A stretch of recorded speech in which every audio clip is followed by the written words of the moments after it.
आपने कई horror story सुनी होंगी, लेकिन इस हॉरर लेजेंड को सुनकर शायद आप फिर कभी कोई डॉल नहीं खरीदेंगे। ये कहानी दुनिया के सबसे पॉपुलर हॉरर लेजेंड्स में से एक एनाबेल डॉल की सच्ची कहानी पर बेस्ड है। एनाबेल की कहानी शुरू हुई 1970 में, जब नर्स की पढ़ाई कर रही डोना को उसकी मां ने एक एंटीक डॉल गिफ्ट करी। डोना को बचपन से ही खिलौनों का बहुत शौक था और इसलिए वो कॉलेज में होने के बावजूद डॉल्स के साथ खेलना पसंद करती थी। नर्सिंग की पढ़ाई के दौरान डोना अपनी रूममेट एंजी के साथ एक अपार्टमेंट में रहती थी। डोना अपनी मां के गिफ्ट से बहुत खुश थी।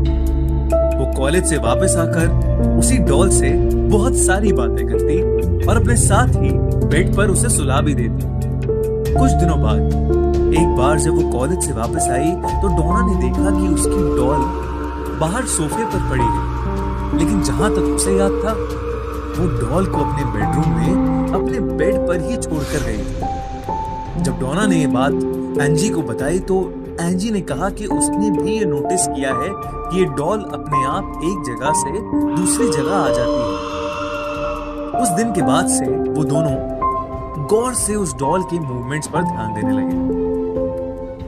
जब भी वो दोनों घर आते, डॉल की पोजीशन बदली होती थी।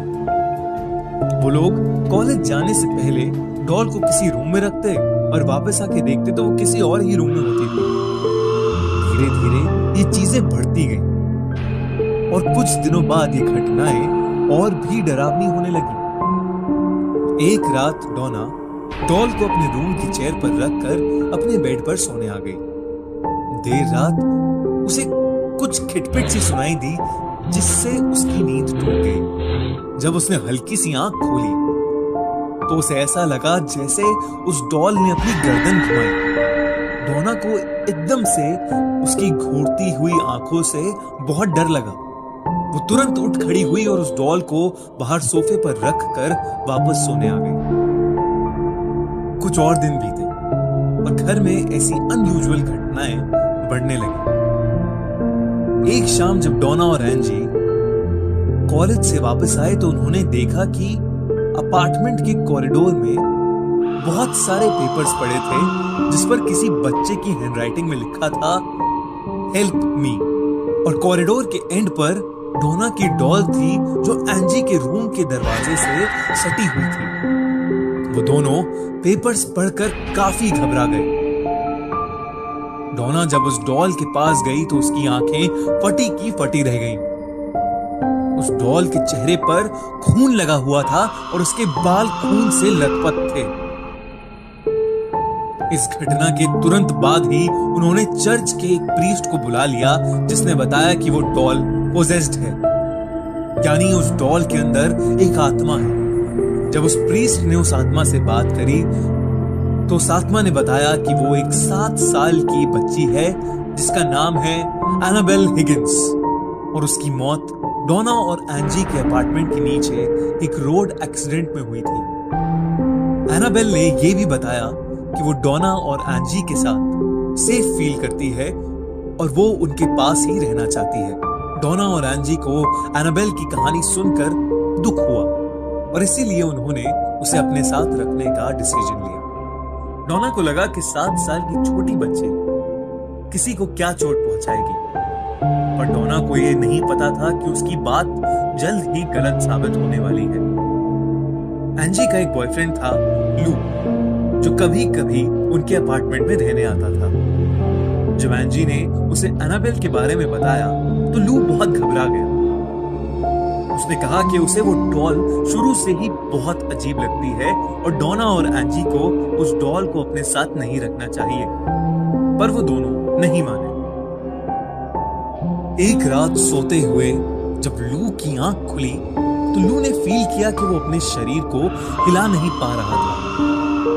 वो घबरा गया और उसे एक छोटी बच्ची की हंसी सुनाई दी। उसने जब नीचे अपने पैरों की तरफ देखा तो उसे एनाबेल डॉल दिखी, जो उसके देखते ही उसकी छाती पर आके बैठ गई और उसका गला घुटना शुरू हो गया। लू इतना डर गया था कि वो बेहोश हो गया। अगले दिन जब उसे होश आया तो उसने देखा कि एनाबेल तो अपने रूम में ही है। उसे समझ नहीं आ रहा था कि रात को जो उसने एक्सपीरियंस किया कोई भयानक सपना था या असलियत में ऐसा कुछ हुआ था। लू और एंजी अपार्टमेंट में अकेले थे। अचानक डोना के कमरे से उन्हें किसी चीज के बहुत जोर से गिरने की आवाज आई। उन्हें लगा कि उस अपार्टमेंट में शायद कोई चोर घुस आया है। लू जल्दी से डोना के रूम में गया, लेकिन वो रूम तो एकदम खाली था। वहां बस एनाबेल डॉल थी जो फर्श पर पड़ी थी। लू को एक छोटी लड़की की हंसी सुनाई दी। वो वही हंसी थी जो कल रात उसने शायद अपने सपने में सुनी थी। उसे लगा उसके पीछे कोई है, और जब वो पीछे मुड़ा तो वहां कोई नहीं था। अचानक लू के सीने में बहुत तेज दर्द शुरू हुआ, और जब उसने अपनी छाती को छुआ तो वहां से खून बह रहा था। इतने में एंजी वहां आ गई और उसने देखा कि लू की बॉडी पर किसी के आड़े टेढ़े नोचने के निशान हैं। इस हादसे के बाद डोना और एंजी को लगा कि चीजें बहुत बिगड़ रही हैं, और इसीलिए उन्होंने मशहूर पैरानॉर्मल इन्वेस्टिगेटर्स लॉरेन और एड वॉरेन की मदद ली। इन्वेस्टिगेशन के दौरान उन्हें पता चला कि उस डॉल के अंदर कोई 7 साल की बच्ची की आत्मा नहीं, बल्कि एक शैतान है जो बच्ची होने का नाटक कर रहा था, और उसका मकसद प्यार पाना नहीं, बल्कि डोना के शरीर पर कब्जा करना था। वॉरेन्स ने उस घर का एग्जॉर्सिज्म किया और डोना और एंजी से वो डॉल लेकर वहां से चले गए। उस दिन के बाद से डोना, एंजी और लू के साथ कभी ऐसा कोई हादसा नहीं घटा।